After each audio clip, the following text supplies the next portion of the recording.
Tech and MTech from CET and PhD from IIT Madras. She has professional experience of 20 years in teaching. Her areas of interest are composite structures, structural stability, dynamics, smart structures, pinboard structures, steel and RC structures, and finite element analysis. She has more than 30 publications, including international and national journal and conference papers. Our next chair is Dr. Arun S. He is currently working as assistant professor at GEC Thrissur, and he completed his undergraduate in civil engineering from CET and master's in structural engineering from NIT Calicut and PhD in structural engineering from IIT Madras. His major research interests include structural dynamics and finite elements, structural damage detection and probabilistic structural analysis. Now we are moving on to the presentations by participants. Our first presenter is Mr. Noel Verghese, paper ID 420.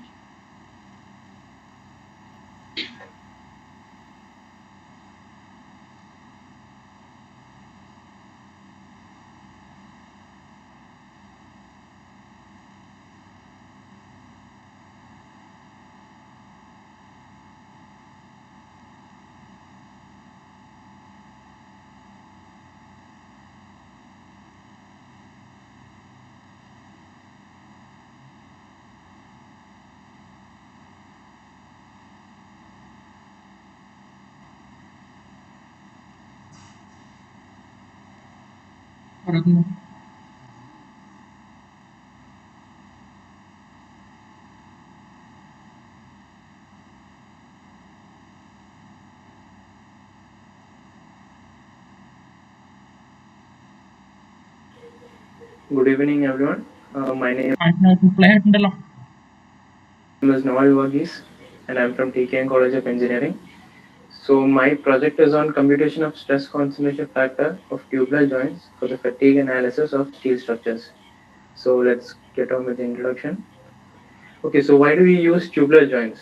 So, the main purpose is because of its structural performance and aesthetic appearance. So, it's widely used. And fatigue life. Yes, fatigue life is an important parameter in the design of offshore structures. Now, what you mean by fatigue life is first you should know what fatigue failure is. Now, what fatigue failure is when in offshore structure there's a cyclic or alternative loads such as wind or waves. So, what it does, it reduces the strength of the joints, and then the design life is reduced to reduced by a considerable amount, and that life, the resultant life, is called the fatigue life. And the third point is just the stress concentration factor. This is what the main parameter is, and its formula is what sports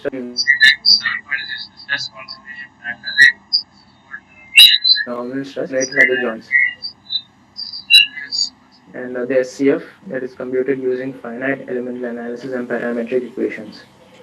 And we can see that a small variation in SCF can result in a huge deviation in the fatigue life of the structure. So it's very important when very precision should be taken in calculation of the SCF. And these are the objectives. And in our project, we have done the SCF of T steel blood joint, and we have calculated different dimensions. And then the basic thing we done is we find the variation of SCF values using two methods: parametric equation and using finite element analysis, that is ANSYS. And from these two equations, we find the most accurate method. And from these method, we can find the most approximate way of finding the fatigue life. And this is the methodology. And at the first column, you can see the experimental method. Our team had decided to do the experimental method, but due to the pandemic, we haven't been able to finish that. So that has been put on hold. And so we go to the second column, there is empirical method. These are the equations. And you can see the first point is selection of suitable parametric equations. Here we selected two equations, that is the F-mu and the Hilliard equation. And we computed a geometric parameters, and then we computed the SCF from these equations. And also if you go to the third column, we can find the numerical method, that is the ANSYS. And from ANSYS also we have designed these joints, and we have found the SCF. And then we have compared the equations with the SCF obtained from the finite element analysis, and we have checked which is the best empirical method. These are the terminologies. You can see the smaller diameter is called the brace, and the tubular joint with the larger diameter is called the chord. And the intersection points, the one which is at a higher elevation is called the crown, and which is the lower one is called the saddle. And this is the cross section. Yes, we have designed for T joints, and these are the parameters which you use in the equations, and should be within this validity range. You can see beta, gamma, tau, theta, alpha, and all.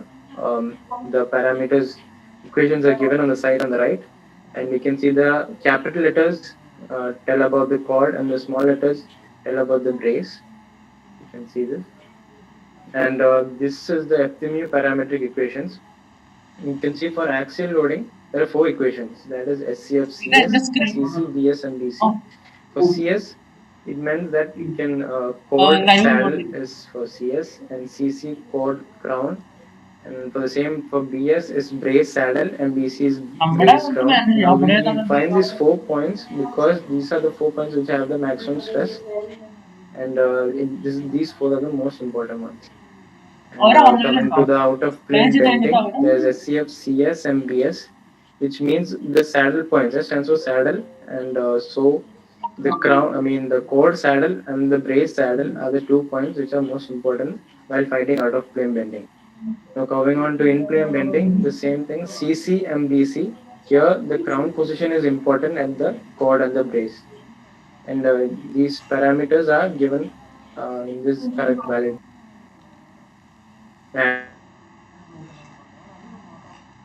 And we have designed the 16 samples, of which every values are inside the validity range. We can see the alpha, beta, gamma, tau. We calculate all those, and we have designed 16 of them. Now this is the validation process for which we found out from ANSYS. The NDIA et al. Is the reference we've been using for validation. And you can see the dimensions and properties of the tubular joint which we've used in ANSYS. And this is the test result from the literature, the top column. And you can see the brace members, SCF 9.62 for axial, 3.11 for in-plane bending, and 10.45 for out-plane bending. And the bottom one is the one from finite element analysis, that is ANSYS. And we've got the axial as 9.55, in-plane bending as 3.0127, and out-of-plane bending as 9.14. And these are the meshing of the T joints. You can see we've done a tetrahedral meshing for the joint. And yes, this is the loading case. This is the first one, that is the axial loading. And on loading, we found the SCF, that is the equation, the hotspot stress by nominal stress. The hotspot stress here is 9700600. The nominal here is 1031,000. We got the value 9.55. On comparing it from literature, you got 9.62. This is the second case in plane bending. Here, the similar equation, we get SCF of 3.0127. We compare it with literature, it's 3.11. This is the out of plane bending. We get 9.14 from ANSYS, and from literature, it's 10.45. So this is the axial loading case. You can see the loading diagram. And this is the weld profile with mesh. And we chose weld with trial and error method. We first started out with the initial size, and then we changed it until we get the SCF values same, concurrent SCF values. Till we get the concurrent SCF values, we do trial and error method of the size of the weld. And these are the profiles for in-plane bending and out-of-plane bending. And these are the SCF values obtained from the finite element analysis and parametric equation axial loading. You can see the columns marked in red are the ones of indicating the differences between the equation and the ANSYS. You can see the axial loading itself as chord and brace in the first 2 columns, that is FTMU equation and FA SCF. And in the last two columns is the Hillier equation and the FEA ANSYS CF. It's a similar one for fin plane bending. And this is the last one for out of plane bending. We've computed all three loading conditions and we found the differences. So the comparisons, what we found out are these. So what we found is under axial loading, the SCA values obtained from Hellier's parametric equation show larger difference. That is, Hellier's show more deviation from the SCA values obtained from ANSYS than that of FTM equations. And under in-plane bending, Hillier parametric equations are very close to the SCA values, except for a few cases on the chord side. And for out-of-plane bending, SCF values obtained from Hillier parametric equation are nearly same, again, except for some cases on the brace side. And we can all find that the FTMA equations and the equations, the SCF values from the equations are higher than that from what we obtained from the ANSYS values. And these are just the comparisons.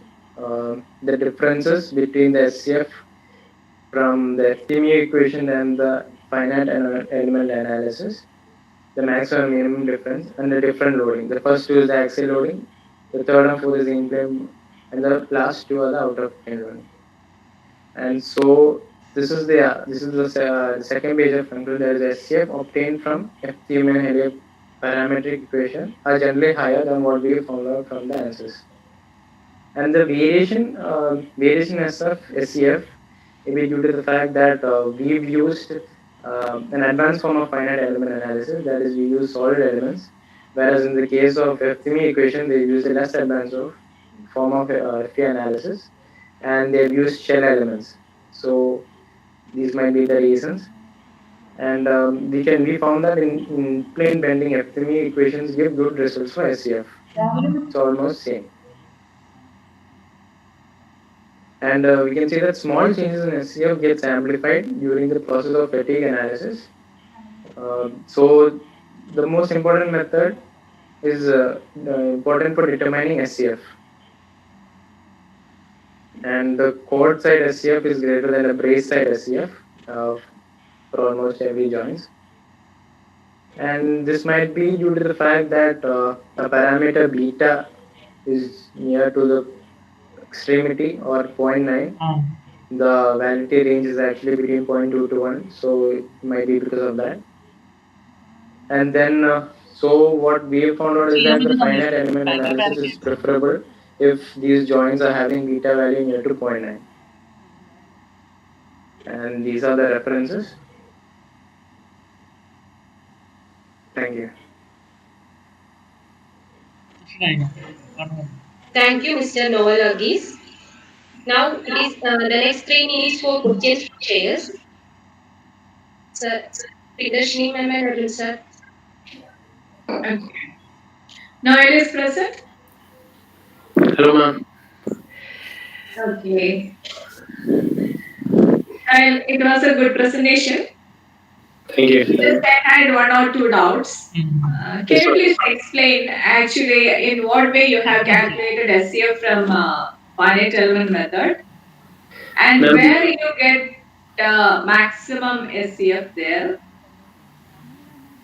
What we've done is in the ANSYS, we applied a load, preferably 1 kilonewton, and then we got the loading intensities on that left side of the graph of various colors, starting from green to red, and we've calculated the stresses on the weld.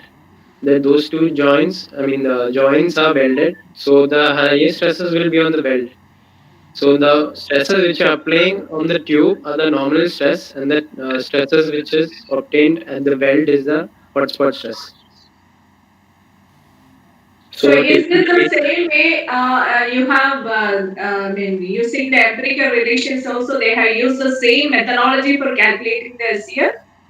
Yes, ma'am. They have done through ANSYS and they have formulated the equation. They have also done through ANSYS only. Yes, ma'am. But the thing is that the answers what we've done is more advanced, or maybe because answers No, must have been. how you are telling that what you have done is more advanced, that is by using solid elements and they have used shell elements. How can you Um, say that yours is more accurate? I mean, referring the journals itself, they have told that it is one of their disadvantage, and then they have mentioned they are using shell element, and shell elements have a large deviation in calculating the stresses. And what we've done here is used solid elements, so it computes the difference much.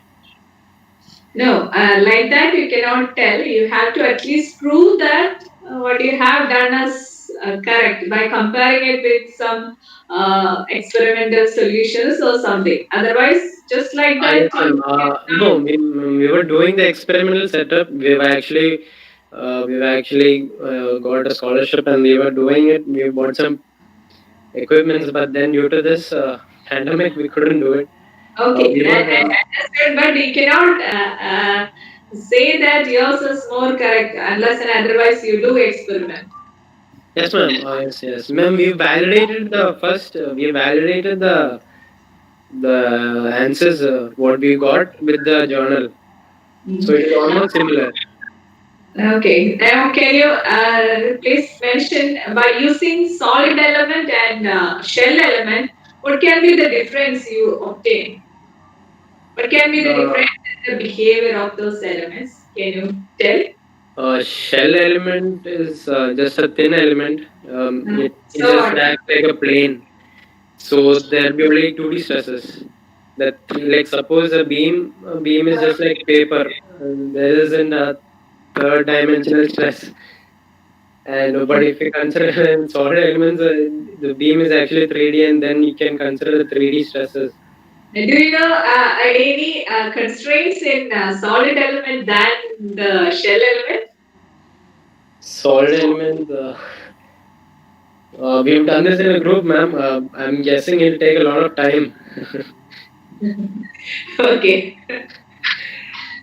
Okay. Hmm. Okay, and you were mentioning about out of plane bending and in plane bending. Can you please differentiate between these two? Ma'am, the in-plane bending, the plane containing the joint, if you apply a moment along that plane is the in-plane moment, and out-of-plane moment is the moment which act perpendicular to the plane. Um, Which you are using a circular section, right? yes, And ma'am. Yes. so out of plane moment and in plane moment, by that, what do you mean by that? In the same plane as that of the members? Yes, ma'am. What do you mean? The team member is in one plane, and if Okay. you apply moment in that same plane, Mm. that is what we call the in-plane moment. And if you apply a moment perpendicular to it, Mm. then that is the out-of-plane bending. Okay, you have carried out here, what type of analysis you have carried out here? I mean, ANSYS or finite element analysis. And financial analysis, I'm asking static analysis or. Uh, Ma'am, I'm not sure about that. I need to. Okay, leave it, leave it. So, Over to Arun. That's all from my side. thank you, ma'am. Well, good afternoon. Good afternoon, sir. Yeah. First of all, let me appreciate your effort because I feel like you have taken up this work as an undergraduate project. No? Thank you, So sir. we'll be having limitations in understanding, better understanding of the communities and all. So with that, even with that level of knowledge, I would like to appreciate your effort. And do we have some questions from the audience? If it is there, we can please go ahead. So no messages till now, I think. I have checked. Okay. So, Naren, it's my turn. So maybe I will ask you questions, but rather I will give you some suggestions. What I did is, in your paper you might have written like a sphere of influence. Maybe you're referring to the stress concentration region around your joint. Okay. Yes, sir. Okay. Arun, your sound is little bit feeble. Am I audible? You are audible, but it's not clear. Right. It's a little bit. Okay, just 1 second. What about now? Yeah, So you okay. can continue. Okay, so you have mentioned about a sphere of influence, and I feel like you're referring to the stress concentration area around the joint. Okay, and you have mentioned like you have taken it to be a uniform of 0.2 meters or something. Because there is the region where you need to go for a finer mesh to capture the real stress concentration effects. So if you have kept that one to be uniform for all the specimens you have taken, then there could be a difference. Okay, are you getting my point? Yes, sir. Yes, sir. That could be one of the reasons. And then, regarding whenever you make a comparison between the empirical results and your numerical model, you should dig into the basis of those empirical models because we are not familiar whether they have considered the effects of residual stresses because they are talking about the welded joints and all, right? Yes, sir. So maybe they might have considered the effects of included the effects of residual stresses as well. That may be the reason why the difference of something around 3 is reflected in some of the cases. All right. Okay, fine, sir. Anyway, good job. Keep doing such types of work in future as well. Okay. Thank you, sir. Right. Over to this. Thank you, Priyadarshini ma'am and Arun sir, for giving sharing the session in good manner. And our next presenter is Mr. Sajid Chandran, paper ID 170.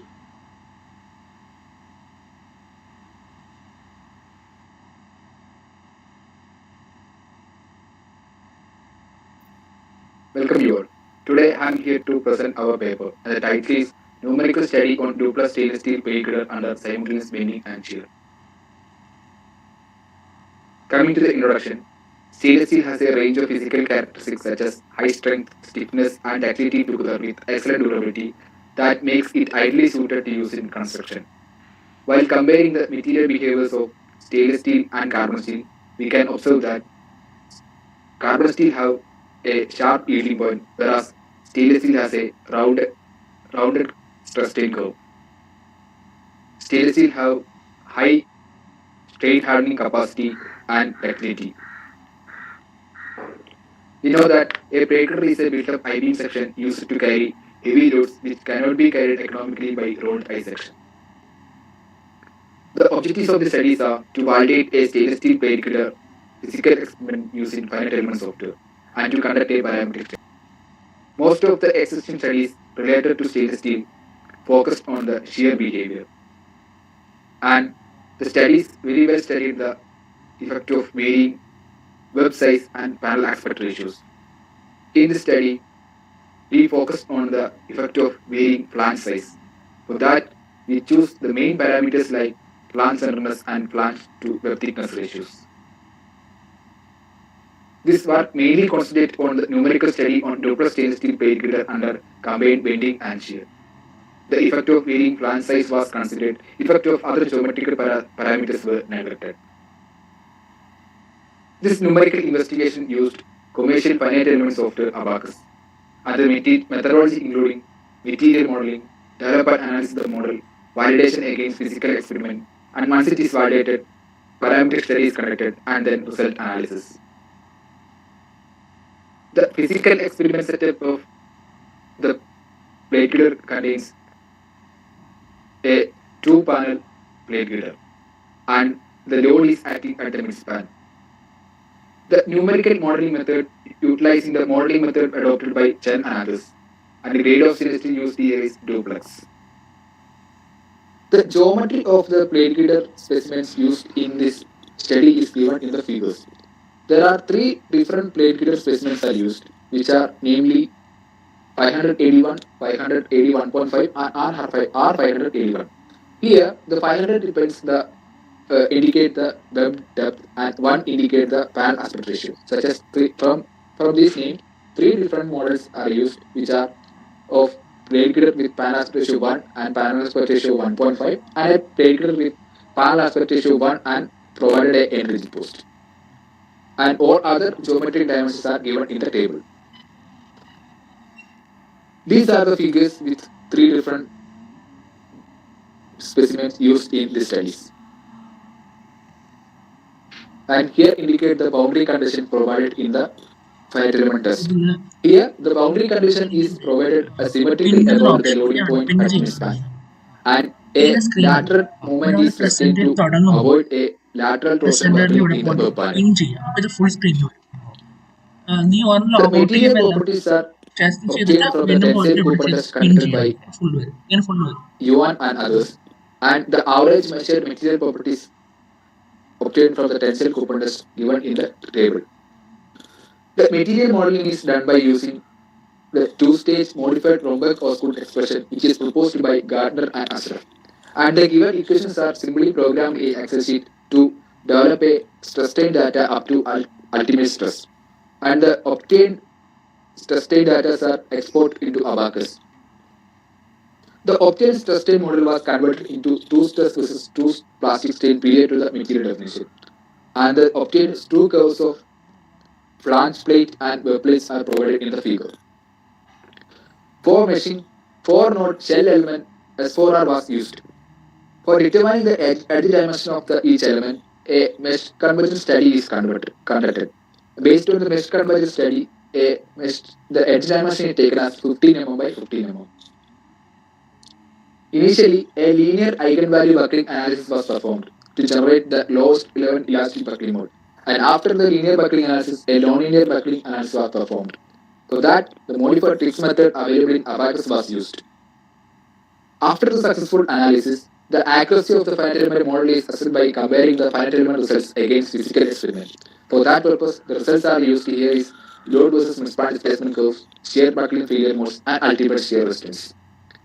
The figures are comparing the load versus midspan displacement curves of each specimen of finite element model and actual experiment model.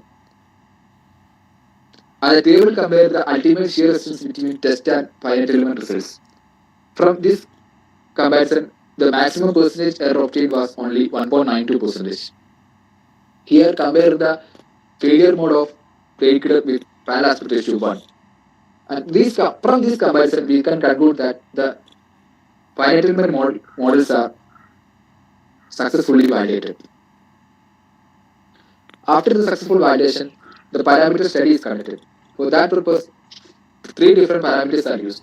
Web centeredness by varying thickness of web, flangeness by varying thickness of flange, flange to web thickness ratio by varying thickness of flange.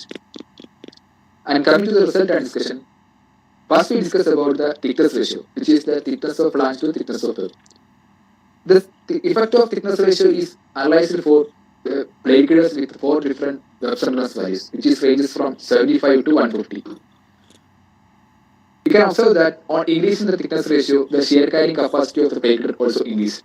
And another thing is that on increasing the web centeredness value, the effect of end rigid post is significant. And concluding results, the shear force at maximum thickness ratio, which is equal to 4, is 1.15 to 1.2 times the shear at thickness ratio equal to 1 for plate girder with panel aspect ratio 1. And for plate girder with end rigid post, which is 1.18 to 1.42. And that for plate girder with panel aspect ratio 1.5 is 1.39 to 1.5. For all web centeredness value, the shear resistance does not depend on the end rigid condition for girder with TFI TMW equal to 1. And providing the end rigid post and increasing the plant thickness help to reduce the web thickness without affecting the shear resistance. Next, we discuss about the effect of flange centeredness. And the effect of flange centeredness also analyzed for plate girders with different web centeredness values.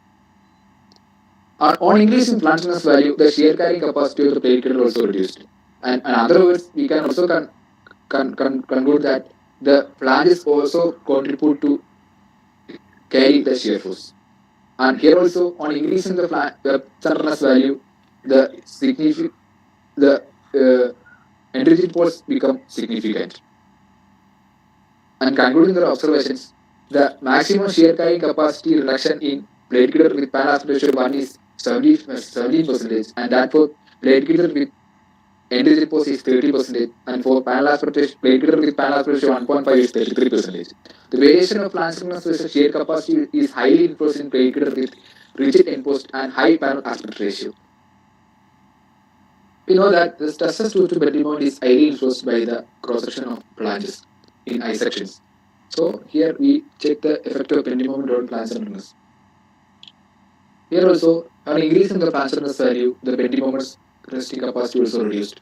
And summarizing the results, we can observe that the 70% of maximum bending moment reduction is observed for plate gitter with panel aspect ratio 1, and for plate gitter with end-rigid post is 30% is the maximum bending moment reduction, and for plate gitter with panel aspect ratio 1.5, 33% of bending moment is reduced. And the bending moment is tested by 3 models at a higher plant stiffness show almost similar value. And the bending moment resistance of girder with end-rigid post subjected to higher web centeredness and lower plant stiffness was up to 1.17 times the bending moment resistance by the girder without end-rigid post. And summarizing the conclusions, the shear capacity of plate girder increases with increase in thickness ratio. Providing the end-rigid post and increasing the plant thickness help to reduce web thickness without affecting the shear resistance. And the variation of plant centeredness is highly influenced in plate girder with rigid end post and higher panel aspect ratio. And girders with low plant centeredness ratio show better bending moment resistance.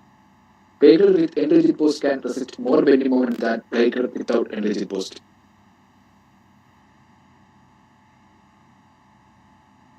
These are the references.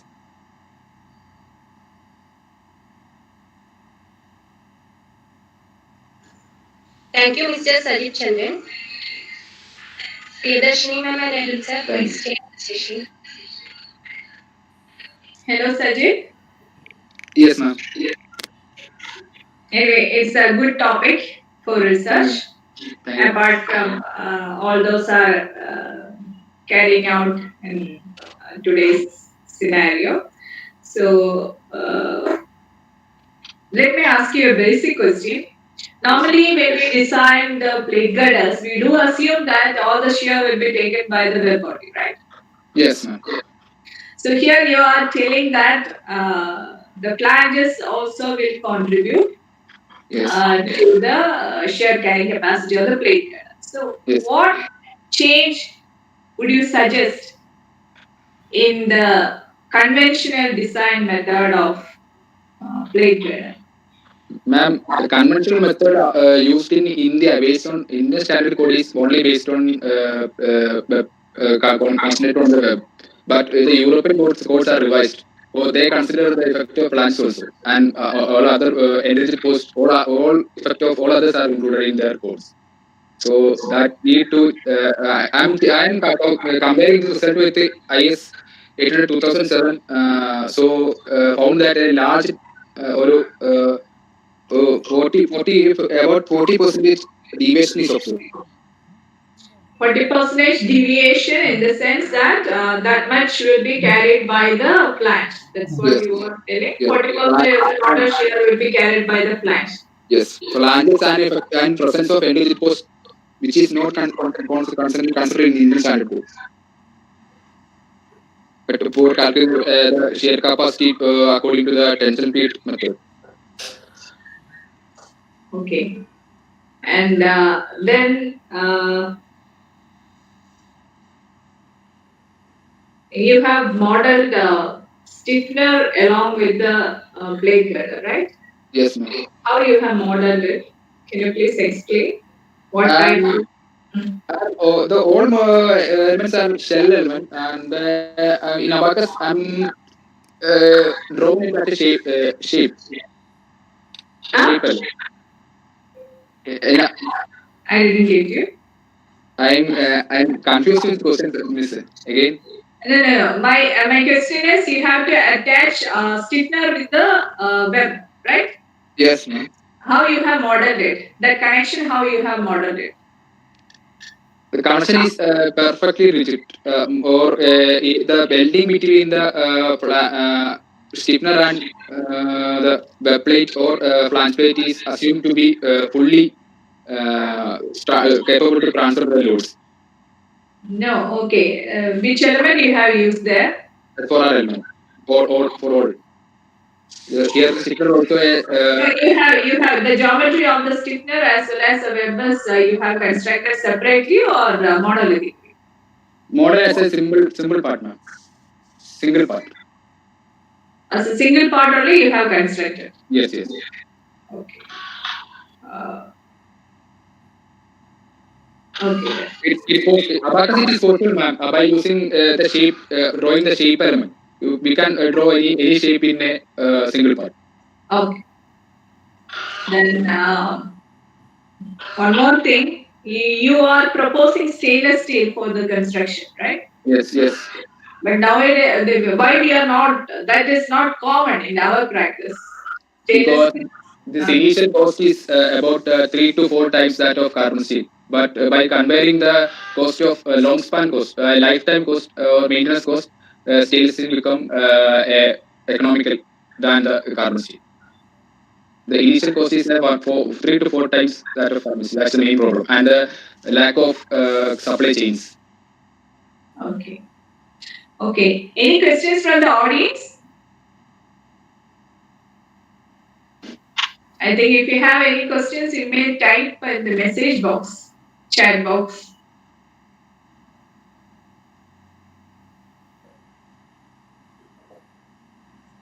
No question? Then over to Arun. Arun?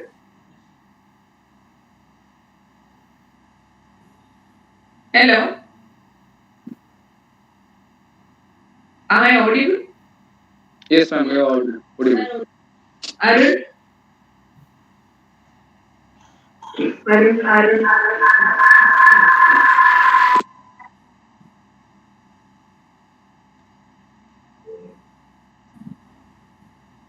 Maybe some issue there.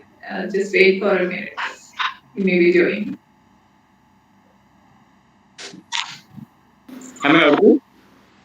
It's okay. Okay. Yes. Okay. Sajid, can you please share that screen once again? Yes, sir.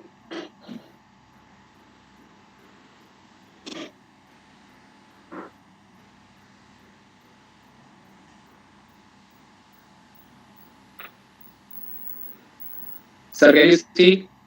Yeah. Please turn to slide number 18.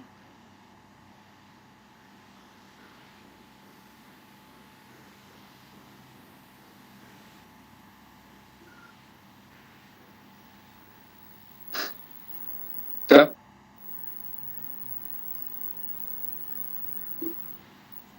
Slide, please. Sir, it's 18? 18. Yes. Put a slide in 18. Maybe take time. Okay.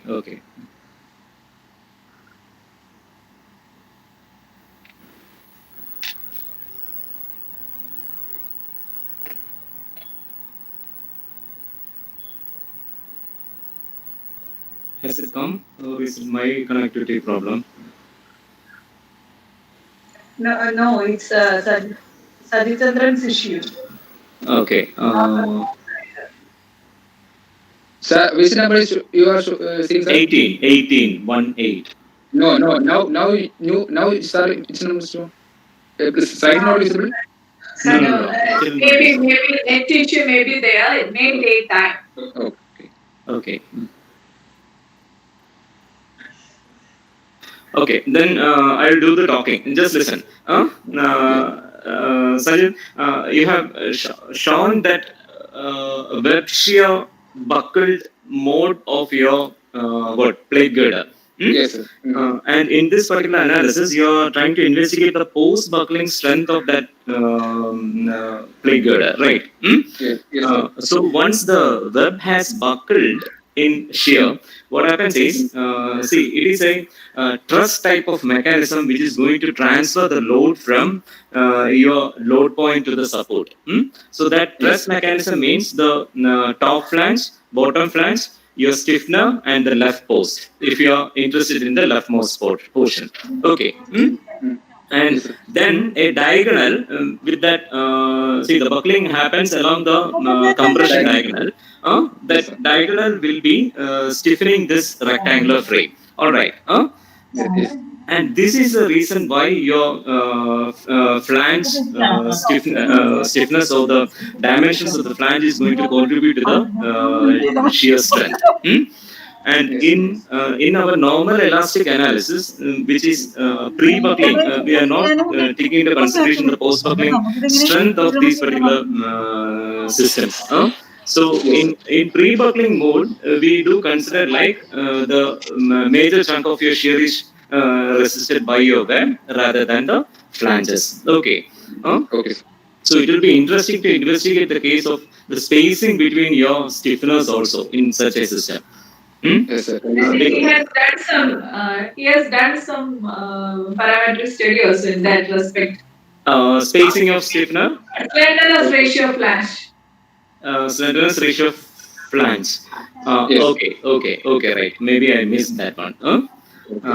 All right. Then one doubt is when you apply the constraint to your model in your figure, slide. I hope I have marked slide number 9. At the midsection, you have constrained the horizontal degree of freedom at midspan. What is the reason for that one? Midspan, no sir. Yes. Horizontal, no. That indicate the tie, no tying. That's saying. I'm making that portion of the action of bearing plate. I'm model that area as a rigid body. No. At location 2. At location 2 on the bottom.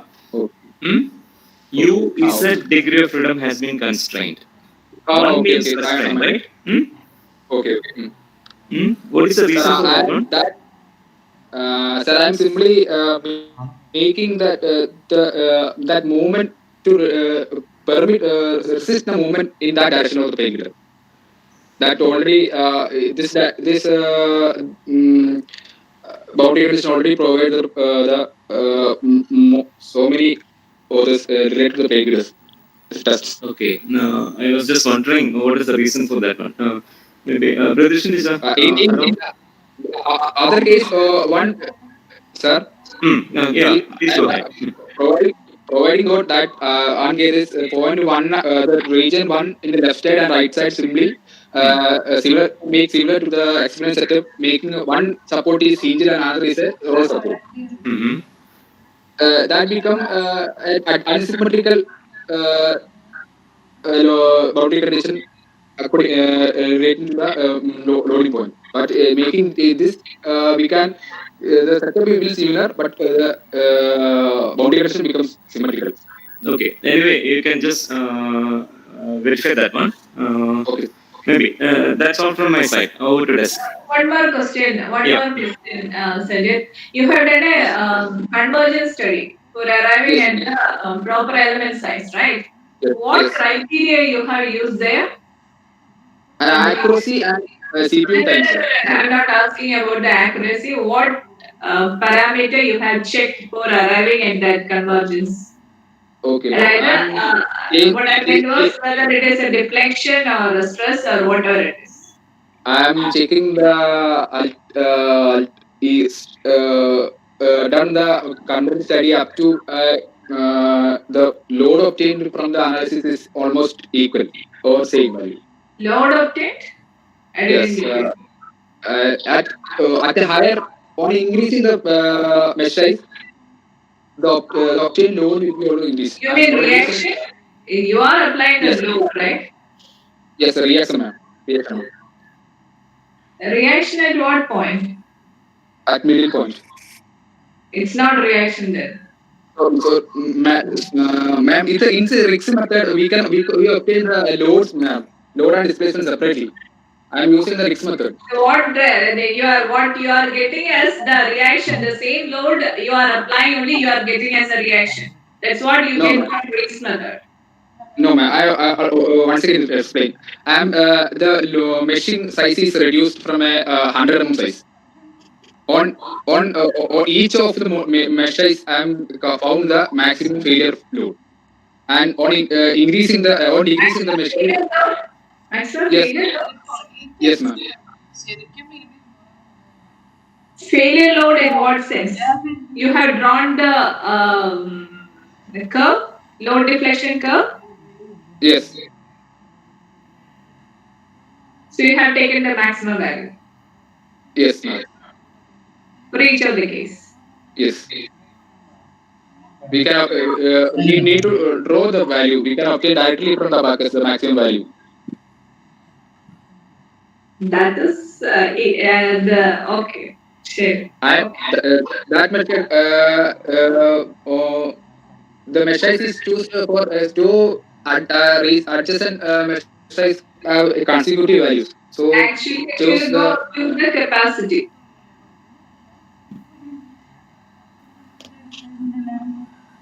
And simply you cannot take, you have to compare that with an experimental value or a non-value.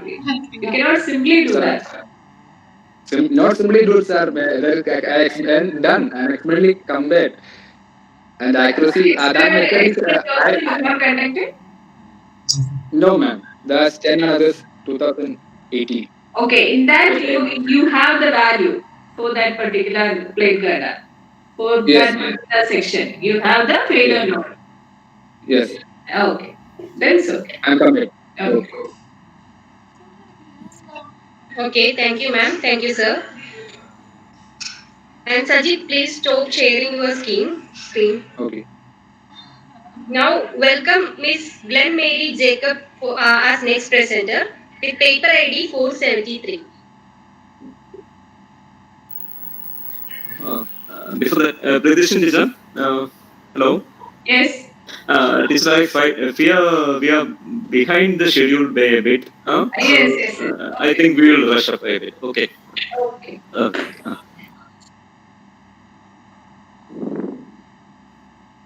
Good morning. My name is Glenn Mary Jacob, paper ID 473, and my project topic is experimental analytical study on hydropharmaceutical performance on column. Introduction.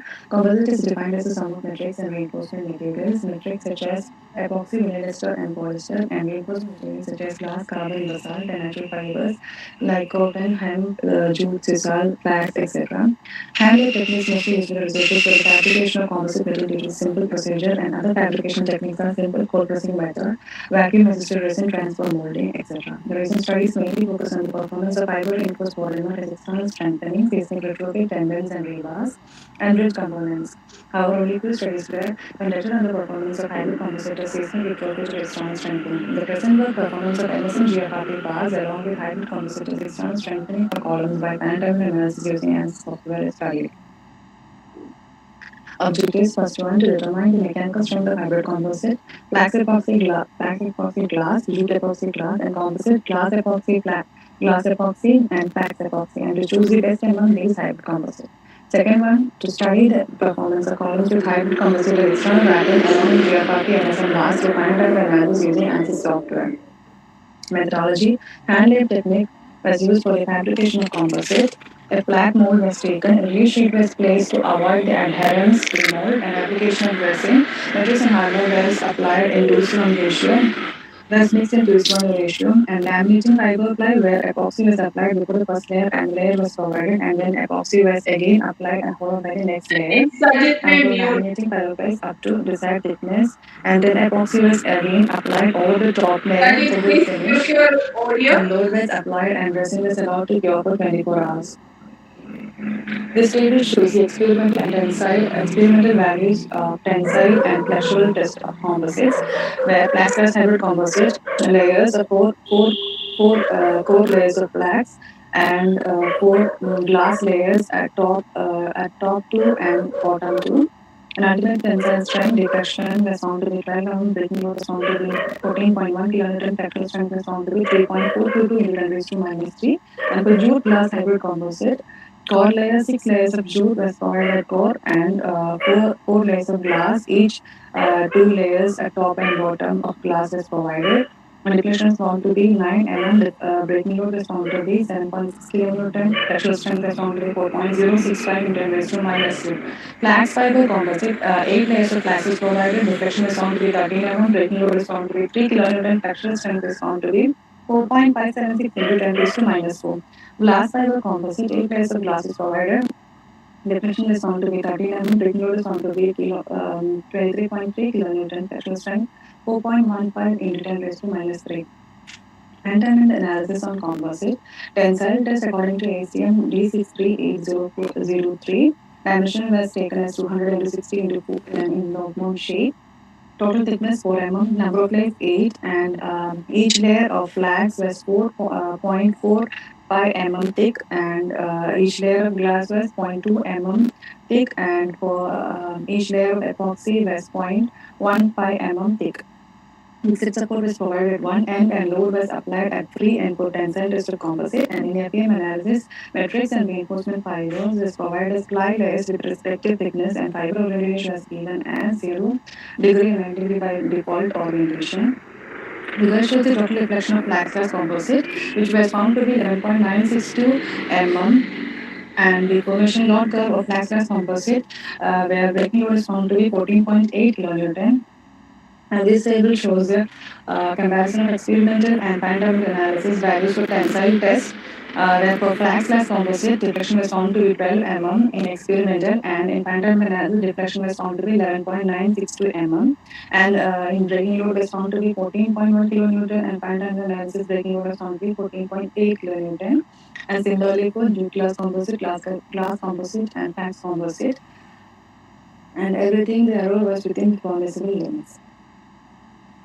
Flexural test according to ASTM B790 for flexural test dimension was taken as 400 into 60 into 4 mm in rectangular shape. Total thickness 4 mm, number of layers 8, and similar thickness for each layer of flax, glass, and epoxy. As in tensile test, and simply support was provided at both ends, and load was applied at center and quarter position for flexural test of composite. M1 corresponds to the deflection at quarter position on the application of load at center position, and M2 corresponds to the deflection at center position on the application of load at quarter position. Figure shows the deflection M1 of 0.5 kg load on flax glass composite, where it was found to be 2.2186 mm. And deflection M2 4.5 kg load on flax glass composite, which is found to be 2.4989 mm. This is a table shows comparison of flexural values of flax glass composite, where load 0.0005 ton, which is 0.5 kg. Experimental deflection M1 was found to be 2.22 mm, and pandemic analysis deflection M1 was found to be 2.21 mm. And experimental deflection M2 was found to be 2.75 mm for 0.5 kg. 0.05 kg, and pandemic analysis for deflection for 0.05 kg was M2 was found to be 2.49 mm. Similarly for 1 kg, 1.5 kg, and 2 kg. M1 M2 values with errors are within the permissible limit. This is the table for comparison of flexural values of jute glass composite and experimental values. Experimental deflection M1 for 0.05 kg, 5.495 mm, and pandemic analysis deflection M1 was found to be 5.70 mm. Similarly, for comparison of flexural values of flax composite, load 0.05 kg, experimental deflection M1 was found to be 10.16 mm, and pandemic analysis deflection M1 was found to be 10.04 mm, and errors are within the permissible limit. And comparison of flexural values of flax composite, load 0.05 kg, that is 0.0005 ton. Experimental deflection M1 was found to be 4.9 mm, pandemic analysis deflection was M1 was found to be 4.16 mm, and errors are within the permissible limit for 1 kg and for 1.5 kg. Pandemic analysis on column. Inner diameter 150 mm, height was 300 mm, and diameter of geopiping was 16 mm. Dimension of the groove was 16 was found by 16 into 1.5, which is 24 as per ACI 440.2 R 17. Therefore, 25 into 25 mm square groove was chosen. For composite models, shell 281 element is used for providing layered composite, and for concrete models, solid 65 element is used for considering the crack and friction property of concrete. Pixel supported bottom face and load is applied at top face for compression test for columns.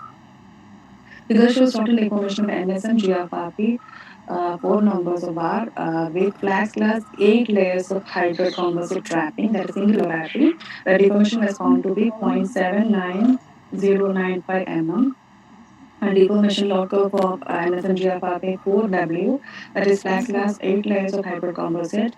The failure load was found to be 620 kilonewton. Hook stress of NSM GFRP 4W, it is found to be 109.88 MPa.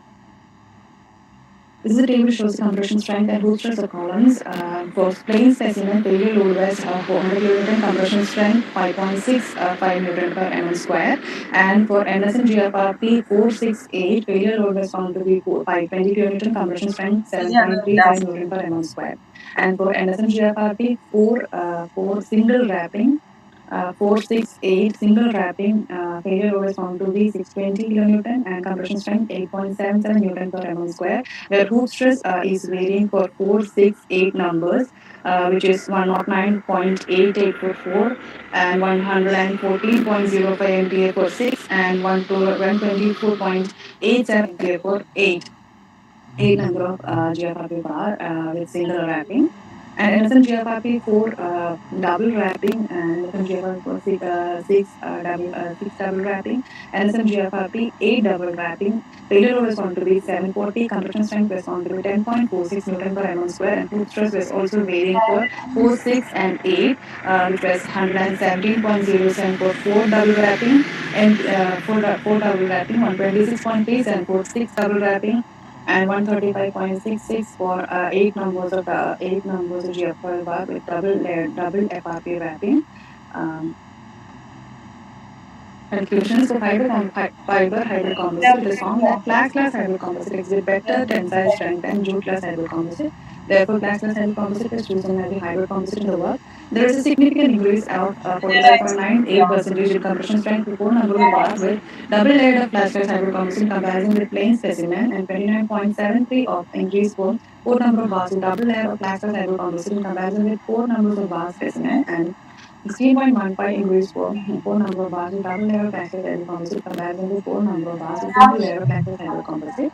By doubling the layers of flax glass hybrid composite, compression strength has increased, but there is no significant increase in the loading capacity of increasing number of bars. So it is more than layers are increased and number of bars are increased. So 4 numbers of bars with double layer of flax glass hybrid composite columns are best suited, and these columns can be implemented as bridge columns and also as columns for coastal structures which are extremely vulnerable to corrosion. Further investigations can also be done on the application of different hybrid composite of GFRP, CFRP, and BFRP. These are the references. Thank you.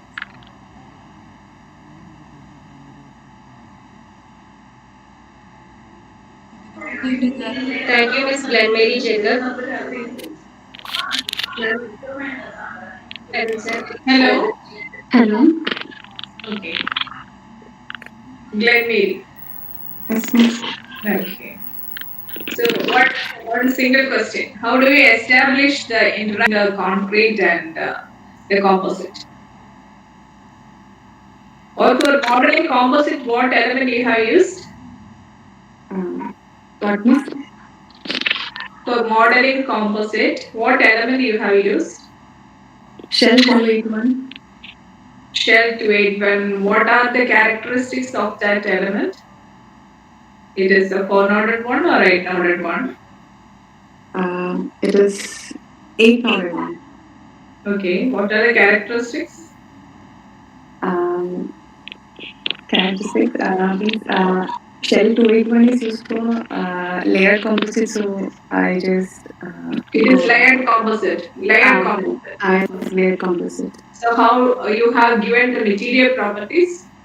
Material properties is provided for density, Young's modulus, tensile strength, and Poisson's ratio. Where do you get those values? You have computed it or? No, I got it from. You have only carried out the tensile strength, tensile test, and many. I I did this experimental value for tensile strength, and I also got the values from journals, and also I searched for online values. I got that from some of journals also. So how do you compare? You have done some values by experiment and some values from the journal, but for the material, particular material you have used, how can you use different values? It's not like different values. Actually, I just gave the mechanical properties for input in the case of software, where software only, and I also did it as experimental value, and I just did it for validation. Softwares were done for validation with experimental value. So. So experiment means if you have to do the validation, you have to use the exact values of the material you are using for the experiment also. Okay. From the net. Okay. Again, how do you establish the interaction between the concrete and this one, composite?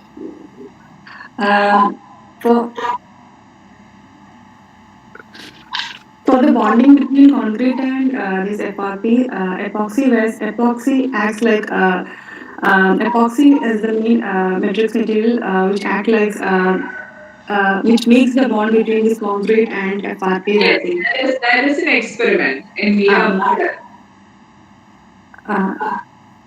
In their software also we did the same procedure. We provided epoxy before applying FRP wrap. In modeling? Yes, in modeling. How can it be?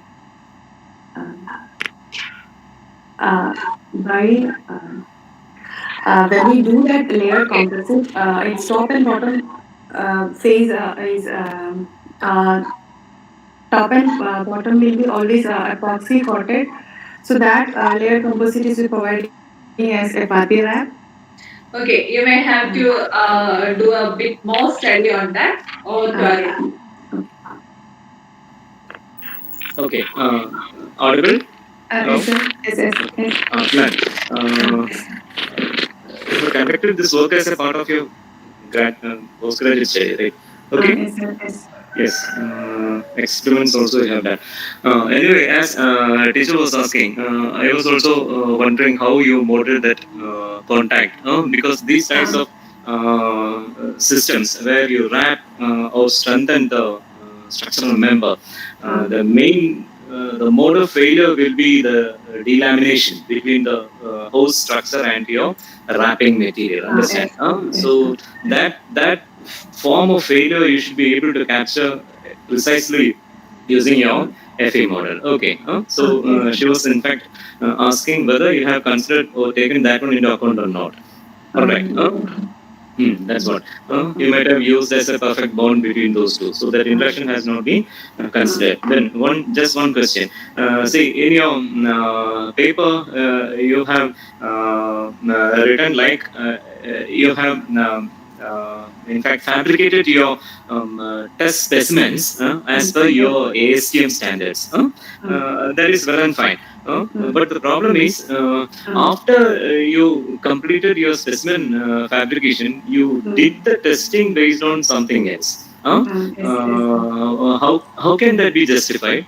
Because is your Maxwell's reciprocal theorem apparatus test setup a genuine setup for estimation of your modulus of velocity for such composites? No. Then you should be careful. Okay. Okay. All right. Over to us if there is no further questions from the audience. Okay, thank you, ma'am. Thank you, sir. Let us set up Subu, Cooper ID 506.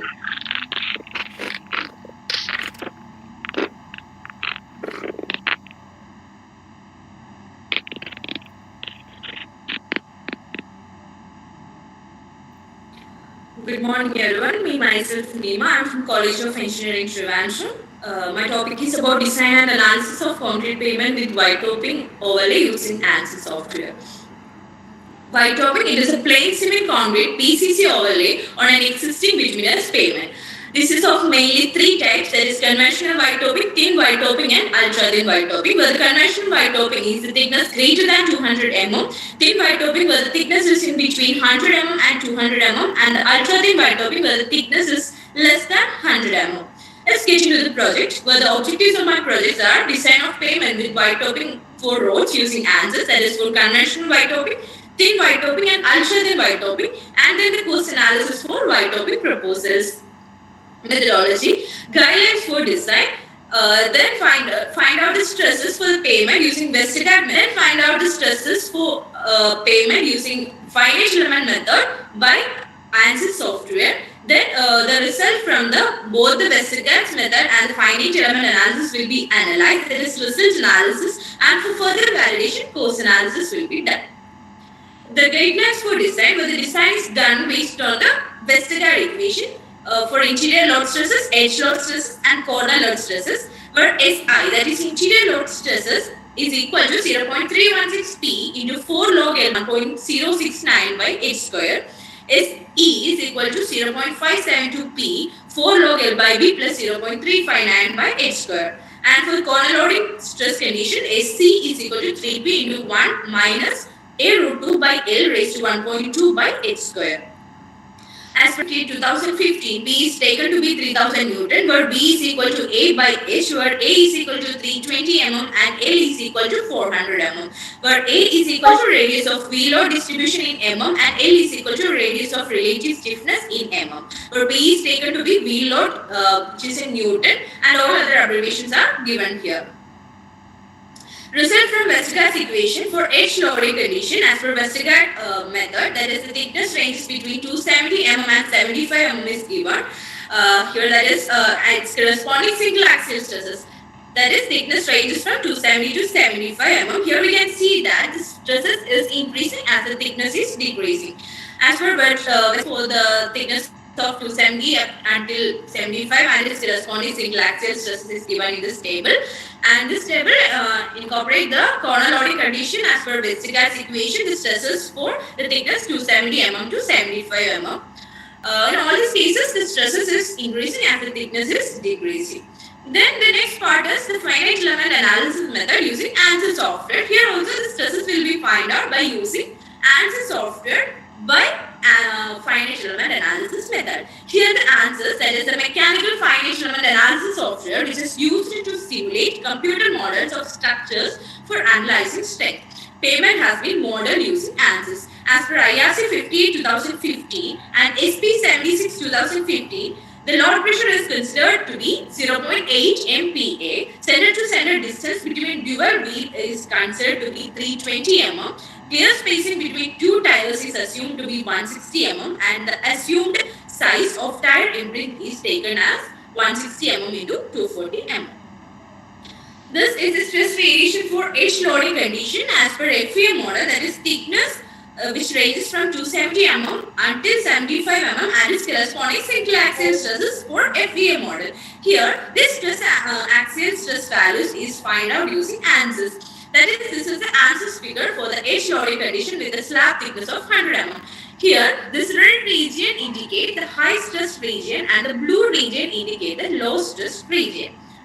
That is, for 100 mm thickness, the single axial stress is 9.16, that is, we got in this figure. Similarly, the edge loading condition for the thickness of 175 mm and 270 mm is also shown here. This is the interior loading as per FEA model for the thickness of 270 until 75 mm and corresponding single axial stresses, which is we found out using the ANSYS figure. That is, this is the 100 mm slab thickness figure for the interior loading condition. This is for the 175 mm and 270 mm for the interior and interior loading conditions.